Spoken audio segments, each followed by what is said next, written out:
ओम शांति। आज 23 अगस्त 2024 की ईश्वरी मधुर महावाक्य सुनते हैं।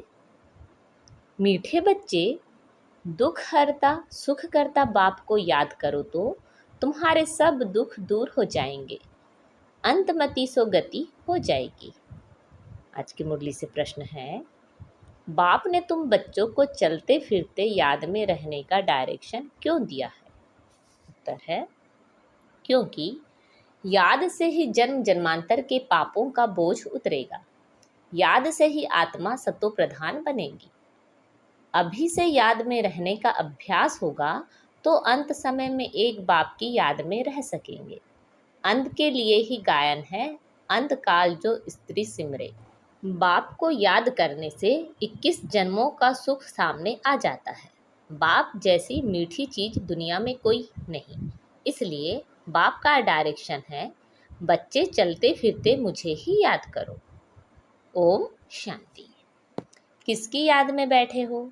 यह है प्यारे ते प्यारा संबंध एक के साथ, जो सबको दुखों से छुड़ाने वाला है। बाप बच्चों को देखते हैं तो सब पाप कटते जाते हैं। आत्मा सतो प्रधान तरफ जा रही है। दुख तो अथाह है ना, गाते भी हैं, दुख हरता सुख करता। अब बाप तुमको सच सच सब दुखों से छुड़ाने आए हैं। स्वर्ग में दुख का नाम निशान नहीं होता। ऐसे बाप को याद करना बहुत जरूरी है। बाप का बच्चों के प्रति प्यार है ना, यह तो तुम जानते हो। बाप का किन किन बच्चों पर प्यार है। बच्चों को समझाया है, अपने को आत्मा समझो, देह नहीं समझो। जो अच्छे रत्न हैं वह बाप को चलते फिरते याद करते हैं। यह भी क्यों कहते हैं? क्योंकि तुम्हारा जन्म जन्मांतर से पापों का घड़ा भरा पड़ा है। तो इस याद की यात्रा से ही तुम पाप आत्मा से पुण्य आत्मा बन जाएंगे। यह भी तुम बच्चे जानते हो कि यह पुराना तन है, दुख आत्मा को ही मिलता है। शरीर को चोट लगने से आत्मा को दुख फील होता है। आत्मा कहती है, मैं रोगी दुखी हूँ। यह है दुख की दुनिया। कहाँ भी जाओ दुख ही दुख है। सुख धाम में तो दुख हो ना सके। दुख का नाम लिया तो गोया तुम दुख धाम में हो। सुख में तो जरा भी दुख नहीं। समय भी बाकी थोड़ा है, इसमें पूरा पुरुषार्थ करना है। बाप को याद करने का, जितना याद करते रहेंगे उतना सतो प्रधान बनते जाएंगे।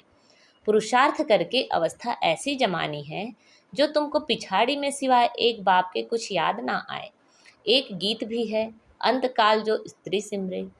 यह अंतकाल है ना, पुरानी दुनिया दुखधाम का अंत है। अभी तुम सुखधाम चलने का पुरुषार्थ करते हो। तुम शूद्र से ब्राह्मण बने हो, यह तो याद रहना चाहिए ना। शूद्र को है दुख, हम दुख से निकल फिर अब चोटी पर चढ़ रहे हैं। तो एक बाप को याद करना है। मोस्ट बिलवेट बाप है, उनसे मीठी चीज कौन सी होती है? आत्मा उस परम पिता परमात्मा को ही याद करती है ना। सब आत्माओं का बाप है, उससे मीठी इस दुनिया में कोई चीज हो ना सके। इतने सब ढेर बच्चे हैं, कितने में याद आते होंगे? सेकंड में। अच्छा, सारे सृष्टि का चक्र कैसे फिरता है वह भी तुम बच्चों की बुद्धि में अर्थ सहित है। जैसे कोई ड्रामा देख कर आते हैं, कोई पूछेंगे ड्रामा याद है? हाँ कहने से ही सारा बुद्धि में आ जाता है, शुरू से लेकर अंत तक। बाकी वह वर्णन करके सुनाने में तो समय लगेगा। बाबा बेहद का बाबा है, उसको याद करने से ही 21 जन्मों का सुख सामने आ जाता है। बाप से यह वर्षा मिलता है। सेकंड में बच्चों को बाप का वर्षा सामने आ जाता है। बच्चा पैदा हुआ, बाप जान जाते हैं वारिस ने जन्म लिया, सारी मिल्कियत याद आ जाएगी। तुम भी अकेले अलग अलग बच्चे हो, अलग अलग वर्षा मिलता है ना, अलग अलग याद करते हो। हम बेहद बाप के वारिस हैं। सतयुग में तो एक ही बच्चा होता है, वह सारी मिल्कियत का वारिस ठहरा। बच्चों को बाप मिला और विश्व का मालिक बना। सेकंड में देरी नहीं लगती। बाप कहते हैं, तुम अपने को आत्मा समझो, फीमेल मत समझो। आत्मा तो बच्चा है ना। बाबा कहते हैं, हमें सब बच्चे याद पड़ते हैं। आत्माएं सब भाई भाई हैं। जो भी सब धर्म वाले आते हैं वह कहते सब धर्म वाले भाई भाई हैं, परंतु समझते नहीं। अभी तुम समझते हो कि बाबा के मोस्ट बिलवेड बच्चे हैं। बाप से पूरा बेहद का वर्षा जरूर मिलेगा। कैसे लेंगे वह भी तुम बच्चों को सेकंड में याद आ जाता है। हम सतो प्रधान थे, फिर तमो प्रधान बने, अब फिर सतो प्रधान बनना है। तुम जानते हो, बाबा से हमको स्वर्ग के सुखों का वर्षा लेना है। बाप कहते हैं अपने को आत्मा समझो, देह तो विनाशी है, आत्मा ही शरीर छोड़कर चली जाती है, फिर जाकर दूसरा नया शरीर गर्भ में लेती है। पुतला जब तैयार होता है तब आत्मा उसमें प्रवेश करती है, परंतु वह तो है रावण के वश, विकारों के वश जेल में जाते हैं। वहाँ तो रावण होता ही नहीं, दुख की बात ही नहीं। जब बूढ़े होते हैं तब मालूम पड़ता है अभी यह शरीर छोड़ हम दूसरे शरीर में जाकर प्रवेश करेंगे। वहाँ तो डर की कोई बात नहीं रहती है। यहाँ तो कितना डरते हैं, वहाँ निडर होते हैं। बाप तुम बच्चों को अपार सुखों में ले जाते हैं। सतयुग में अपार सुख हैं, कलयुग में अपार दुख हैं, इसलिए इसे कहते ही हैं दुख धाम। बाप तो कोई तकलीफ नहीं देते हैं। भल गृहस्थ व्यवहार में रहो, बच्चों को संभालो, सिर्फ बाप को याद करो। गुरु गोसाई सबको छोड़ो, मैं तो सब गुरुओं से बड़ा हूँ ना, वह सब मेरी रचना है, सिवाय मेरे और कोई को पतित पावन नहीं कहेंगे। क्या ब्रह्मा विष्णु शंकर को पतित पावन कहेंगे? नहीं, देवताओं को भी नहीं कह सकते सिवाय मेरे। अभी तुम बच्चे गंगा को पतित पावनी कहेंगे? यह पानी की नदियां तो सदैव बहती हैं, गंगा ब्रह्मपुत्रा आदि भी तो चली आती हैं, इनमें तो स्नान करते ही रहते हैं। बरसात पड़ी तो फ्लड आ जाता है, यह भी दुख हुआ ना। अथाह दुख है, बाढ़ में देखो कितने मनुष्य मर गए। सतयुग में दुख की बात नहीं, जानवरों को भी दुख नहीं होता है, उनकी भी अकाले मृत्यु होती नहीं। यह ड्रामा ही ऐसा बना हुआ है। भक्ति में गाते हैं, बाबा आप जब आएंगे तो हम आपके ही बनेंगे। आए तो है ना, दुखधाम के अंत और सुखधाम के आदि के बीच में ही आएंगे, परंतु यह किसी को पता नहीं। सृष्टि की आयु कितनी होती है यह भी नहीं जानते। बाप कितना सहज बतलाते हैं। आगे तुम जानते थे क्या कि सृष्टि चक्र की आयु 5000 वर्ष है? वह तो लाखों वर्ष कह देते हैं। अभी बाप ने समझाया है 1250 वर्ष का हर युग होता है। स्वास्तिका में पूरे 4 भाग होते दिखाते हैं, जरा भी फर्क नहीं होता। विवेक भी कहता है एक्यूरेट हिसाब होना चाहिए। पूरी में भी चावल का हंडा चढ़ाते हैं तो पूरे 4 हिस्से आपे ही हो जाते हैं। ऐसी युक्ति बनाई हुई है। वहाँ चावल बहुत खाते हैं, जगन्नाथ कहो व श्रीनाथ कहो, बात एक ही है, दोनों ही काले दिखाते हैं। श्रीनाथ के मंदिर में घी के भंडार होते हैं, सब घी की तली हुई अच्छी अच्छी चीज़ें मिलती हैं। बाहर में दुकान लग जाते हैं, कितना भोग लगता होगा। सब यात्री जाकर दुकानदारों से लेते हैं। जगन्नाथ में फिर चावल ही चावल होते हैं। वह जगतनाथ, वह श्रीनाथ सुखधाम और दुखधाम को दिखाते हैं। श्रीनाथ सुखधाम का था, वह दुखधाम का। काले तो इस समय बन गए हैं काम चिता पर चढ़कर। जगन्नाथ को सिर्फ चावल का भोग लगाते हैं, इनको गरीब उनको साहूकार दिखाते हैं। ज्ञान का सागर एक बाप ही है। भक्ति को कहा जाता है अज्ञान, उनसे कुछ मिलता नहीं। वहाँ सिर्फ गुरु लोगों की आमदनी बहुत होती। होशियार होगा, उनसे कोई सीखेगा तो वह कहेंगे यह हमारा गुरु है, उनसे हमको यह सिखाया है। वह सब जिस्मानी है, जन्म लेने वाले। अभी तुम्हारे साथ कौन है? विचित्र बाप। बाप कहते हैं यह मेरा शरीर नहीं है, यह तुम्हारे इस दादा का शरीर है जिसने पूरे 84 जन्म लिए हैं। इनके बहुत जन्मों के अंत में मैं इनमें प्रवेश होता हूँ, तुमको सुखधाम ले जाने। इसको गौमुख भी कह देते हैं। गौमुख पर कितना दूर दूर से आते हैं।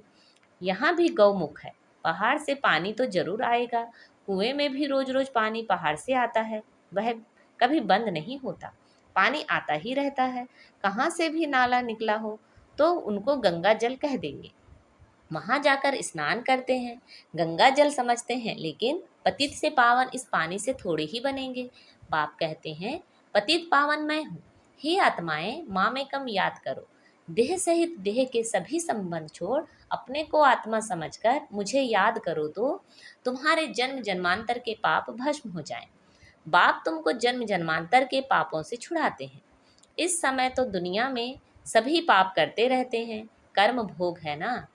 अगले जन्म में पाप किया है, 63 जन्म का हिसाब किताब है। थोड़ी थोड़ी कला कम होती जाती है, जैसे चंद्रमा की कलाएं कम होती है ना। यह फिर है बेहद का दिन रात। अभी सारी दुनिया पर, उसमें भी खास भारत पर राहु की दशा बैठी हुई है। राहु का ग्रहण लगा हुआ है। अभी तुम बच्चे श्याम से सुंदर बन रहे हो, इसलिए श्री कृष्ण को भी श्याम सुंदर कहते हैं। सचमुच काला बना देते हैं। काम चिता पर चढ़े हैं तो निशानी दिखा दी है, परंतु मनुष्यों की कुछ बुद्धि चलती नहीं। एक सावरा दूसरा गोरा कह देते हैं। अभी तुम गोरा बनने का पुरुषार्थ कर रहे हो। सतो प्रधान बनने का पुरुषार्थ करेंगे तब तो बनेंगे ना, इसमें तकलीफ की बात नहीं। यह ज्ञान अभी तुम सुनते हो, फिर प्राह लोप हो जाता है। भल गीता पढ़कर सुनाएंगे, परंतु यह ज्ञान तो सुना ना सके। वह हुआ भक्ति मार्ग के लिए पुस्तक। भक्ति मार्ग के लिए ढेर सामग्री है, ढेर शास्त्र हैं। कोई क्या पढ़ते, कोई क्या करते। राम के मंदिर में भी जाते हैं, राम को भी काला कर दिया है। विचार करना चाहिए कि काला क्यों बनाते हैं।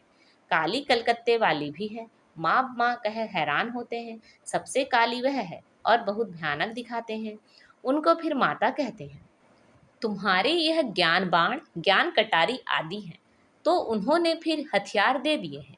वास्तव में काली पर पहले मनुष्यों की बलि चढ़ाते थे, अभी गवर्नमेंट ने बंद कर दिया है। आगे सिंध में देवी का मंदिर नहीं था। जब बम फटा तो एक ब्राह्मण बोला, काली ने हमें आवाज दिया है, हमारा मंदिर है नहीं, जल्दी बनाओ नहीं तो और भी बम फटेंगे। बस ढेर पैसे इकट्ठे हो गए, मंदिर बन गया। अभी देखो ढेर मंदिर हैं, कितनी जगह भटकते हैं। बाप तुमको इन सब बातों से छुड़ाने के लिए समझाते हैं, किसी की ग्लानि नहीं करते हैं। बाप ड्रामा समझाते हैं। यह सृष्टि चक्र कैसे बना हुआ है। जो कुछ तुमने देखा वह फिर होगा, जो चीज नहीं है वह बनती है। तुम समझ गए हो, हमारा राज्य था वह हमने गंवाया है। अब फिर बाप कहते हैं, बच्चे नर से नारायण बनना है तो पुरुषार्थ करो। भक्ति मार्ग में तुम बहुत कथाएं सुनते आए हो। अमर कथा सुनी फिर कोई अमर बने? किसी को ज्ञान का तीसरा नेत्र मिला? यह बाप बैठकर समझाते हैं। इन आँखों से कुछ भी इविल ना देखो, सिविल आँखों से देखो, क्रिमिनल से नहीं। इस पुरानी दुनिया को ना देखो, यह तो खल्लास हो जानी है।